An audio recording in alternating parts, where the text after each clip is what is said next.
नमस्कार दोस्तों, आज इस वीडियो में हम लोग सीखेंगे ईओटी ओवरहेड क्रेन में आपका जो मैग्नेट पैनल रहता है। तो मैग्नेट पैनल में आपका जो ट्रांसफार्मर रहता है, तो ट्रांसफार्मर का कनेक्शन आपको किस तरह करना है और ट्रांसफार्मर में आपको क्या क्या प्रॉब्लम आता है और किस तरह आपका डीसी वोल्टेज बनता है, किस तरह ट्रांसफार्मर से स्टेप डाउन में वोल्टेज निकलता है, सारा डिटेल्स आज इस वीडियो में मैं आप लोगों को बताऊंगा। जो हम लोगों को प्राइवेट कंपनी में ईओटी ओवरहेड क्रेन रहता है, उसमें आपका जो एक केबल रहता है वो 4 कोर का केबल होता है। 4 कोर का केबल में आपका 3 फेज रहता है, RYB, और हमारा एक न्यूट्रल रहता है। तो यह हमारा 4 पोल का जो MCCB रहता है, 4 पोल का MCCB में सबसे पहले आता है। MCCB में आने के बाद MCCB जब हम ऑन करेंगे तब हमारा ये जो ट्रांसफार्मर है, ट्रांसफार्मर में सप्लाई आ जाएगा।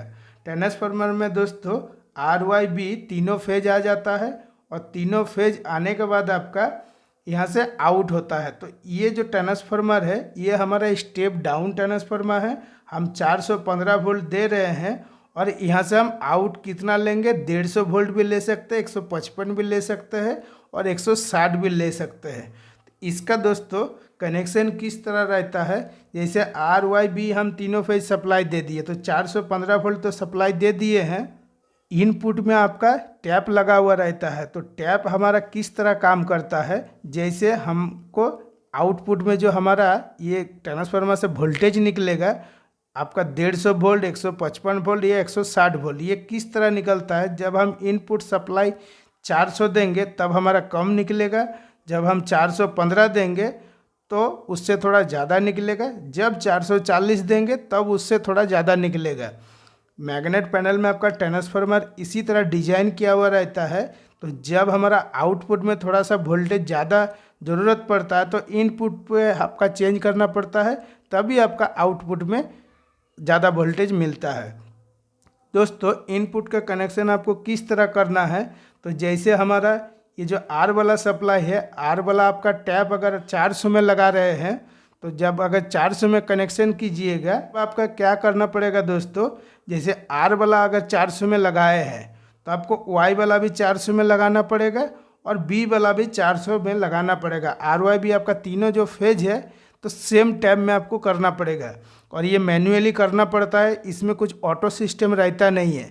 जब भी आपका आउटपुट में वोल्टेज ज़्यादा चाहिए तब भी आपको इनपुट में आपका वोल्टेज चेंज करना पड़ेगा। नॉर्मली हम लोग को 415 में सेट रहता है, RYB तीनों 415 में आपका सेट रहता है, और जब अगर उससे ज़्यादा आपको ज़रूरत है तो उससे ज़्यादा आपको 440 में करना है, या अगर दोस्तों वोल्टेज आपको कम करना है तो ये जो मैग्नेट पैनल में आपका ट्रांसफार्मर रहता है यहाँ से आप कम कर सकते हैं और ज़्यादा भी कर सकते हैं। अगर कम करना है तब दोस्तों जो R वाला सप्लाई है, तो यहाँ पे तो ट्रांसफार्मर में जो टैप है ये आपको 400 में सेटिंग करना पड़ेगा। RYB तीनों को 400 400 400 तीनों को 400 में ही सेट करना पड़ेगा अगर आपको कम चाहिए तो, और अगर आपको ज़्यादा चाहिए तब आपको 440 में R वाला सप्लाई भी 440 में देना पड़ेगा, Y वाला भी 440 में देना पड़ेगा और B वाला भी आपको 440 में देना पड़ेगा, तब आपका आउटपुट में वोल्टेज ज़्यादा होगा। किस तरह होगा दोस्तों, ये तो आप इनपुट में 440 वोल्ट चेंज कर दिए हैं, तो यहाँ से तो हमारा वोल्टेज ज़्यादा जा रहा है। ज़्यादा जाने के बाद जब हमारा आउटपुट है, आउटपुट पे भी दोस्तों जो ईओटी मैग्नेट में ट्रांसफार्मर रहता है तो उस पर भी आपका RYB हमारा सप्लाई रहता है। ये जो हमारा RYB सप्लाई है ये हमारा डायोड में जाता है। डायोड में जाने के बाद एक ब्रिज कनेक्शन बनता है, ब्रिज कनेक्शन बनने के बाद आपका DC बनता है। दोस्तों इस वीडियो में मैं आपको स्टेप बाय स्टेप समझाऊंगा, इससे क्या होगा दोस्तों, आपको पूरा कनेक्शन समझ में आ जाएगा और काम करने में कुछ दिक्कत नहीं होगा। जब भी आप काम कीजिएगा एकदम कॉन्फिडेंस के साथ काम कीजिएगा। अगर आप कहीं भी काम कर रहे हैं तो आप मिला कर देख लीजिएगा, जो ईओटी मैग्नेट पैनल है उसमें सेम टू सेम मैं जिस तरह बता रहा हूँ सेम टू सेम आपका रहेगा, इसमें से आपका कुछ भी चेंज नहीं रहेगा। तो दोस्तों ये आप इनपुट पे भी वोल्टेज कम भी कर सकते हैं, ज़्यादा भी कर सकते हैं, आउटपुट पे भी सेम टू सेम है। दोस्तों अगर आपका मैग्नेट में थोड़ा सा माल कम पकड़ रहा है तब आप अगर यहाँ पे वोल्टेज चेंज करते हैं तब आपका क्या होगा, माल ज़्यादा पकड़ने लगेगा।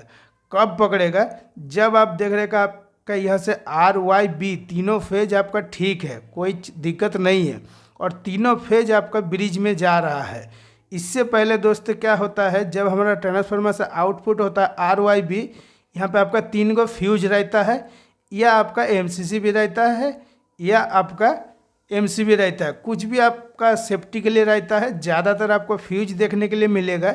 जब आपका मैग्नेट पैनल में माल कम पकड़ेगा तब आपको क्या करना है, सबसे पहले तीनों फ्यूज चेक करना है और फ्यूज चेक करने के बाद अगर आपका सब कुछ ठीक है तभी आपका ये टैप चेंज करके आपको वोल्टेज ज़्यादा करना है।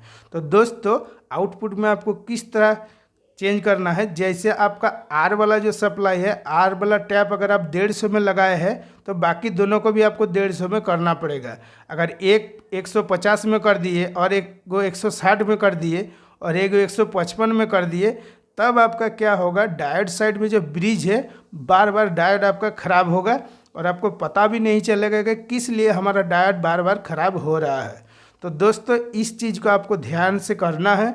जब भी आपको करना पड़े तब आपको हमेशा जो टैब में आपका ज़रूरत है, जैसे आउटपुट में आपका वोल्टेज कम आ रहा है, तब अगर आप 160 में सेटिंग कर रहे हैं तो R वाला भी 160 में सेटिंग कीजिए, Y वाला भी 160 में कीजिए और B वाला भी 160 में कीजिए। इससे क्या होगा दोस्तों, आपका फेज बैलेंस जो है एक जैसा रहेगा, फेज बैलेंस कभी गड़बड़ाएगा नहीं।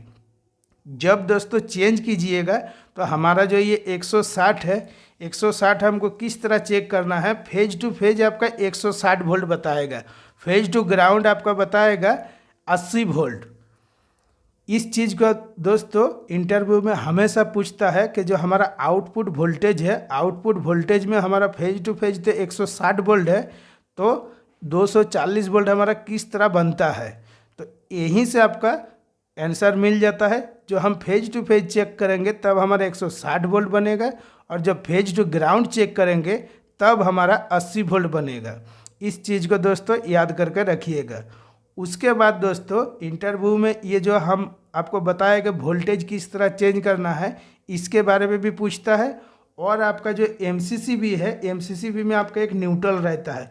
तो ये न्यूट्रल का काम क्या है, हमेशा आपका न्यूट्रल क्या होता है, जैसे हमारे ये ट्रांसफार्मर में कुछ भी प्रॉब्लम है तो न्यूट्रल के साथ आपको चेक कर सकते हैं कि हमारा तीनों फेज आ रहा है कि नहीं आ रहा है। अगर यह न्यूट्रल नहीं है, आप क्या कीजिएगा, अर्थ के साथ चेक कीजिएगा। अर्थ के साथ क्या होगा दोस्तों, EOT मैग्नेट क्रेन में हर जगह क्या होता है, घिसा हुआ नहीं रहता है, जंग लगा हुआ रहता है। जंग के साथ आप चेक कीजिएगा तो आपको प्रॉपर वोल्टेज चेक नहीं हो पाएगा। उस पीरियड में आपका क्या होता है, न्यूट्रल रहता है। तो न्यूट्रल के साथ आप अगर वोल्टेज चेक करते हैं तो आपको बहुत आसान से चेक हो जाता है। दोस्तों सबसे ज़्यादा इंटरव्यू में पूछता है आपका आउटपुट के बारे में और इनपुट के बारे में। जिस तरह मैं आपको समझाया हूँ इस तरह अगर आप समझाते हैं तो कुछ दिक्कत नहीं है। दोस्तों आज के वीडियो के लिए इतना ही, मिलेंगे नेक्स्ट वीडियो में। वीडियो अच्छा लगा है तो लाइक शेयर कमेंट जरूर कीजिएगा और चैनल को सब्सक्राइब कीजिएगा।